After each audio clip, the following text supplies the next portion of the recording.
Think about the last thing you ate. Do you know exactly how many grams of fat it added to your midsection? Or if it is the exact reason you hit a brick wall of exhaustion right at 3 p.m.? For most of us, the answer is no.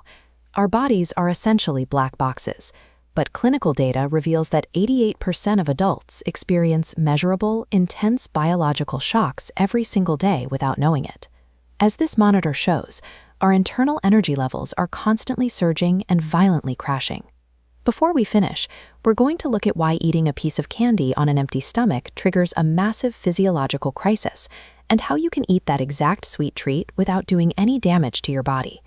Because those sudden waves of midday hunger and unexplained fatigue aren't signs of weak willpower.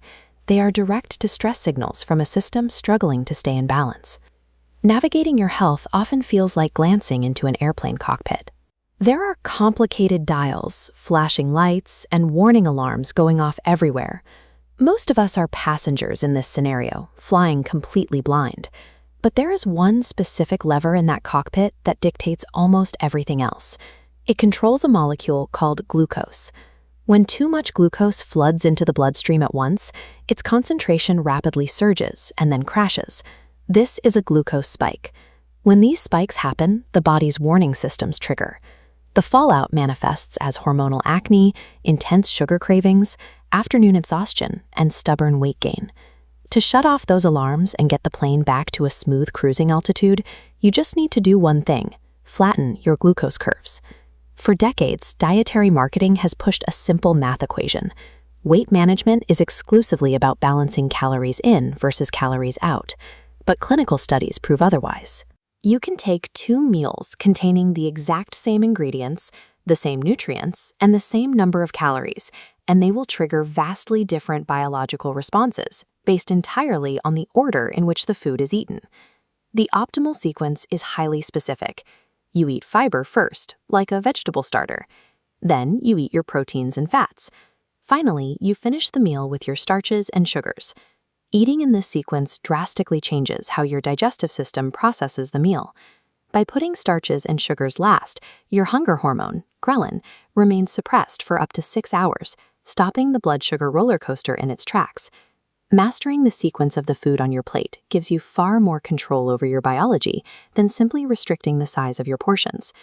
This sequence rule also dictates how to handle sugar cravings. If you are going to eat a sweet treat, it must be eaten as a dessert at the end of a meal, never as a standalone snack. When you eat sugar after a full meal, your digestive system is already busy breaking down the fiber and protein you just ate. That existing workload acts as a physical barrier, significantly slowing down how quickly the new sugar enters your bloodstream. Look at this chart. The top graph shows drinking a fruit smoothie on an empty stomach. It triggers a massive 50 milligram spike. Now look at the bottom graph. That exact same smoothie, consumed after lunch, causes a drastically smaller spike, keeping you safe. You don't have to banish sweets entirely to stay healthy. By simply shifting when you eat them, you neutralize their negative impact. There is one more mechanism you can use to intercept a spike, and it only requires about 10 minutes of movement, like going for a brisk walk right after eating. Your muscles process energy a lot like an old steam train. When the train needs to move faster, the conductor shovels coal into the firebox, burning fuel at a much higher rate. Taking a quick walk after a meal acts exactly like shoveling coal. It forces your muscles to immediately burn the extra glucose pouring in from your food before it has a chance to accumulate in your blood. The top graph shows the severe glucose spike from eating cake and sitting for an hour.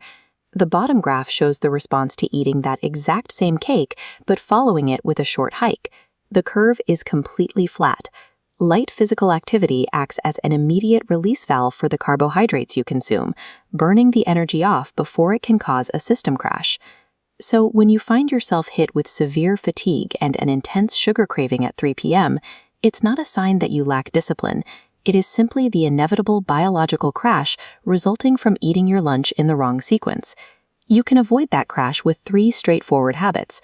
Sequence your food with fiber first, save your sweets for dessert, and walk for 10 minutes after you finish a meal. These methods offer a stark contrast to the miserable, restrictive experience of obsessive calorie counting and starvation diets, yet they are significantly more effective at regulating your internal systems. Your body is constantly speaking to you through symptoms like hunger, mood swings, and fatigue. By keeping your glucose curve steady, you learn to translate that language, take control of the cockpit, and finally stop flying blind.